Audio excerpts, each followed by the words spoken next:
நாம மட்டும் மகிமைப்பட்டோம். அவரை பாடி துதிக்கலாம் இந்த வேலையில். Price the Lord. கர்த்தர் நாம மட்டும் மகிமைப்பட்டாமே. முன்னே எனக்கு நிறைவான மகிழ்ச்சி உண்டு,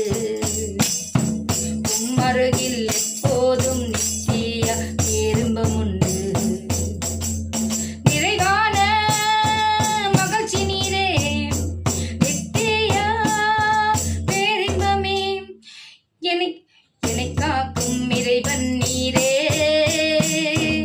உம்மீத அடைக்கலும் புகழ்ந்தே. என்னையாளும் தலைவன் நீரே, உமையன்றி ஆசை இல்லமே. என்னையாளும் தலைவன் நீரே, உமையன்றி ஆசை வேறு இல்லையமே. என்னை காக்கும் இறைவன் நீரே, அரசாலும் தலைவன் நீரே. ஆராதனை உமக்கே, நாளெல்லாம் ஆராதனை, ஆராதனை உமக்கே, நாளெல்லாம் ஆராதனை. ஆமென். Praise the Lord. எனக்கு ஒரே ஒரு வாஞ்சைனா, கர்த்தருக்காக ஊழியர் செய்யணும். கர்த்தரோட புள்ளிங்களுக்கு அநேக ஜனங்கள் வேலையிலே அறியாத தெரியாத இருக்கிற அந்த ஜனங்களுக்கெல்லாம் இந்த சுவிசேஷம் போகணும். கர்த்தர் ஒருத்தர் தான் தேவன். அவர் விட்டு நம்மளுக்கு இந்த தேவனும் கிடையாது.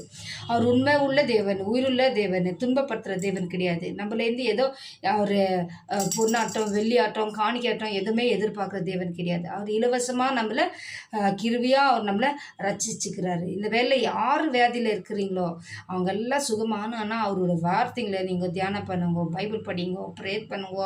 கர்த்தர் இந்த வசனம் நம்மளுக்கு கொடுத்துக்கிறாருன்ட்டு அதை நீங்கள் சொந்தமாக்கிக்கோங்க. அவர் ஆராதனை பண்ணுங்க, துதிங்கோ, வீட்டில் இருக்கும்போது நடமாடுங்கோ, கர்த்தர் தியானம் பண்ணி நடமாடுங்கோ, வேலை செய்யுங்கோ.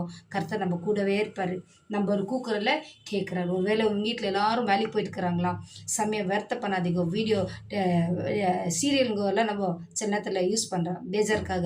அதெல்லாம் விட்டு கர்த்தருக்காக நம்ம அவரே தியானம் பண்ணுங்க. உக்காரும்போது தியானம் பண்ணுங்க, ஏஞ்சிக்கும் போது தியானம் பண்ணுங்க, உக்காரும்போது நடக்கும்போது எல்லாம். நான் இப்படி தான் பண்ணுறேன். கர்த்தரே நான் உக்காந்து ஆண்டரை உக்காந்து நான் ஏதோ யோசனை பண்ணேன்னு தான் ஜனங்கள் நினைக்குவாங்க. இல்லை, நான் கர்த்தரோடு பேசினே இருக்கேன். ஆண்டர் இப்படி இருக்குதுன்ட்டு அந்த ப்ரேயர் கூட ஆண்டரை கேட்குற தேவனாக இருக்கிறாரு. நம்மளுக்கு மருத்துவரை கொடுக்குற தேவனாக இருக்கிறாரு. அதனால் நீங்கள் பைபிள் வசனம் படிங்கோ, பர்க்மன் சாய பாட்டுங்க போட்டு கேளுங்கோ, ஆவிக்குற ப்ரேயருங்கோ கேளுங்கோ. எவ்வளோ பேர் வீடியோவில் ஊழியக்காரங்க எல்லாம் மெசேஜுங்க அனுப்புகிறாங்க. அதெல்லாம் நீங்கள் கேட்டுக்கின்னு தியானம் பண்ணி உங்கள் வேலை நடத்துங்க. அப்போது நமக்கு தெரியாத அறியாத வர அந்த கஷ்டங்க துக்கம் எது இருந்தவோ அது நீக்கிடுவார் ஆண்டர். ஆமேன். ஆண்டர் இந்த வசனம்